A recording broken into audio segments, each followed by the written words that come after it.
And good evening to you, everybody. Thanks for joining us on the Town Hall here at 5:30. We're covering two big stories for you today that are still developing as we speak. Lake effect snow has been hammering the city of Buffalo and nearby suburbs. We have more than a foot in some spots with more to come. Meanwhile, today marks a year since the attack on the U.S. Capitol, a violent attempt to stop the peaceful transfer of power. In fact, members of Congress are gathering on the steps of the U.S. Capitol building right now. As you can see in this live picture, they're soon going to have a moment of silence. Also, more than 130 organizations are taking part in a candlelight vigil near the Capitol. That is scheduled to also begin soon, as again, you can see members coming down holding candles there on the steps of the Capitol building. In just a few minutes, we'll talk about this attack, the aftermath, and the ongoing investigations with Buffalo Congressman Brian Higgins. First, though, the heavy lake effect snow that started this morning and has pounded part of our region all day long is not over with yet. The south towns in the southern tier are used to these types of storms, but those areas have been mostly spared. Instead, the metro area is bearing the brunt this time, from downtown Buffalo out to Cheektowaga, Lancaster, and West Seneca. Then it moved up north, Tonawanda and Amherst. But if you move a few miles north or south, you can go from having a lot of snow to having very little. That is the nature of lake effect. Our storm team Nancy Pelosi, Speaker of the United States House of Representatives. Sorry about that. Patrick, can you hear me? I know that you're down there in the snow belt. Not this time, but what is the latest on what's going on with the storm right now? Well, first of all, I got to say, we live in one of the most unique areas of the planet, really, when it comes to these kind of weather scenarios. You look across, any location, and what we get here weather-wise from a lake effect standpoint doesn't really happen any other place in the world. Yes, of course, Syracuse and other places around the Great Lakes. Japan gets ocean effect snow. But to get this kind of setup is so mercurial and bizarre and fascinating to think that where I'm standing here in Hamburg, where we got like a sugar coating on the top of a Danish, yet 13 miles that way, 13 miles, 18 inches of snow fell in Cheektowaga. Think about that. 13 miles. Totally crazy. I know a lot of folks in the south towns were used to getting the heavier snow amounts in lake effect situations. This was not the case today. The focus was Buffalo, and that's where the focus is now.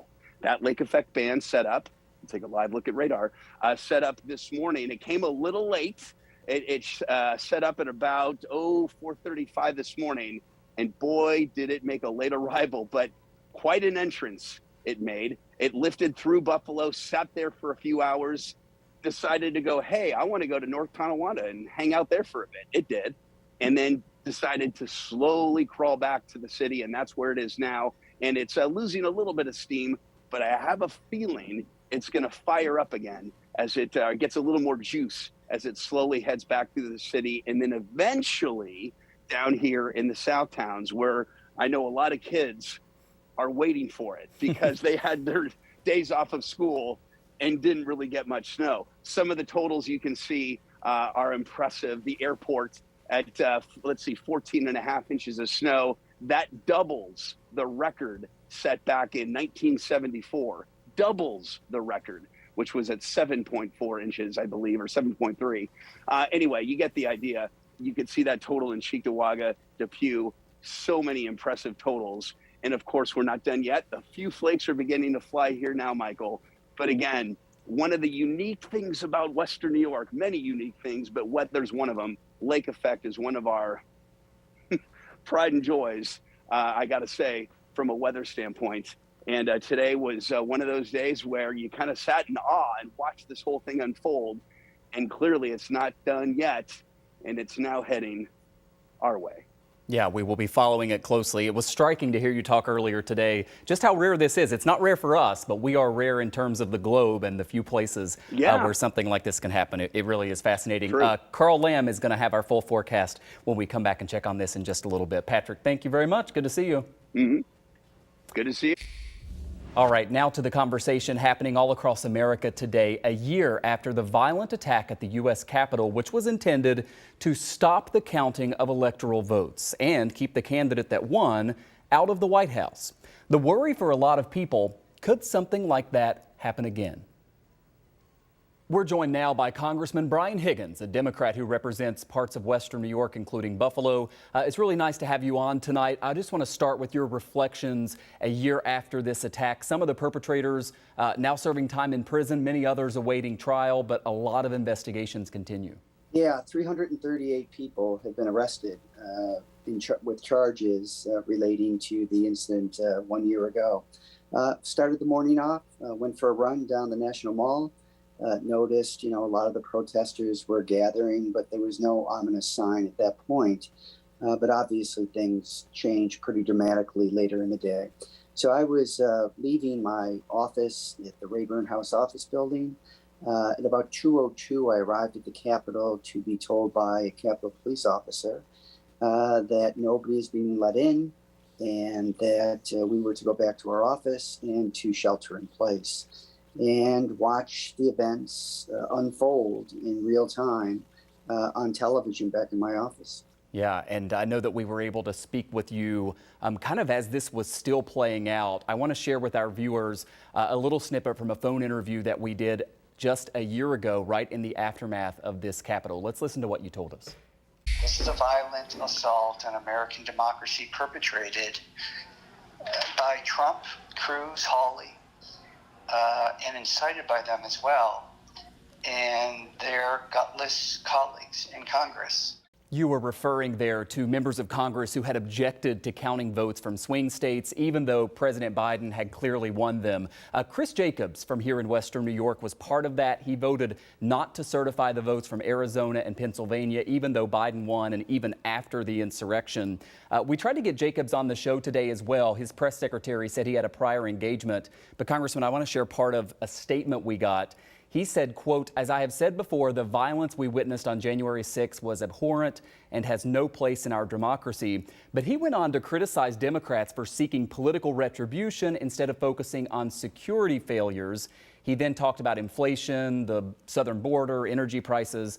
So, Congressman Higgins, you told the Buffalo News that people who voted against certifying President Biden's election victory were scumbags. I wonder, have you talked to Representative Jacobs about his vote? I have not, but let me tell you something. 140 police officers were assaulted at the United States Capitol.